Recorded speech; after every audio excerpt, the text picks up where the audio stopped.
2 दिनों के बाद हरियाणा में प्रदूषण की कहर से थोड़ी मुक्ति मिल सकती है। वेस्टर्न डिस्टर्बेंस की वजह से लोगों को ये राहत मिलेगी। और इसी वेस्टर्न डिस्टर्बेंस के बारे में जानने के लिए कृषि मौसम वैज्ञानिक डॉक्टर मदन कीचड़ से खास बातचीत की। टोटल न्यूज के associate editor doctor Mahesh Kumar ने।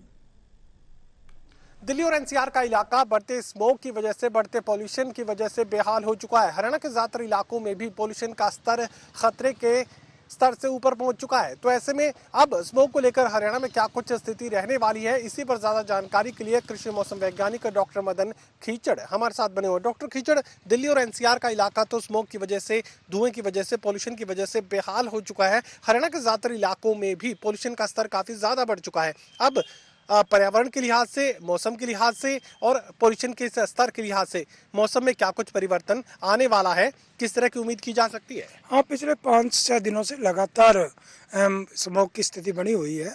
उसमें स्मोक में होता है क्या है कि जब धूल और मिट्टी और जो डस्ट पार्टिकल्स होते हैं और धुआं होता है वो धुंध के साथ मिल जाता है।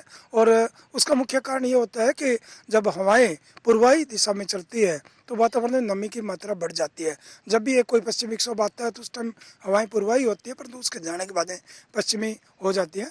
अभी पिछले 2 दिनों से तो थोड़ा सा कम हुआ है, इसमें स्मोक में कमी आई है।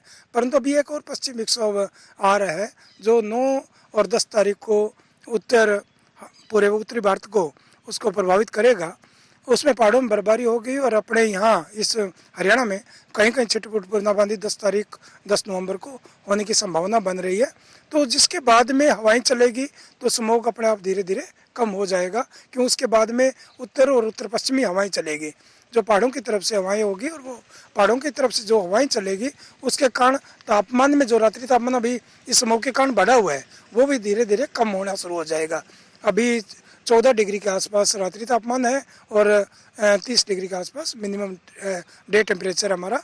तो वो रात्रि तापमान 3 से 4 डिग्री बढ़ा हुआ है, वो 10 नवंबर के बाद में कम होना शुरू हो जाएगा और ये स्मोक भी धीरे धीरे कम हो जाएगा। तो ऐसे में ये कहा जा सकता है कि पोल्यूशन के इस खतरनाक स्तर से अब राहत आगे मिलने वाली है और स्मोक का जो कहर है वो घटता हुआ नजर आ रहा है। हाँ बिल्कुल, अभी 2-3 दिनों में हवा चली थी, उसके कारण पश्चिमी हवा, तो उसके कारण अभी पूर्वाई हवा चलेगी और 1-2 दिन तो रहेगा, परंतु 9-10 तारीख के बाद में धीरे धीरे कम हो जाएगा। ये हरियाणा में बूंदाबांदी का जिक्र भी आप कर रहे हैं, तो बूंदाबांदी की वजह से पोल्यूशन के स्तर में कमी देखने को मिलेगी? हाँ बिल्कुल, इसमें जब हवाएं बारिश बूंदाबांदी हल्की बारिश भी होगी तो भी पोल्यूशन का स्तर जो वातावरण में जो कि निचले स्तर पर ये पोल्यूशन है तो उसमें वो साफ हो जाएगा और हवाएं चलने के बाद में और ज़्यादा उसमें पोल्यूशन में गिरावट आएगी, क्योंकि पश्चिम विक्षोभ है भी कमज़ोर पश्चिम विक्षोभ है जिसके कारण छिटपुट बूंदाबांदी की संभावना बन रही है। चलिए, 2 दिनों के बाद स्मोक के कहर से मुक्ति मिल सकती है। हल्की बूंदाबांदी हरियाणा के इलाकों में देखने को मिल सकती है। एक वेस्टर्न डिस्टर्बेंस जो कि हल्का वेस्टर्न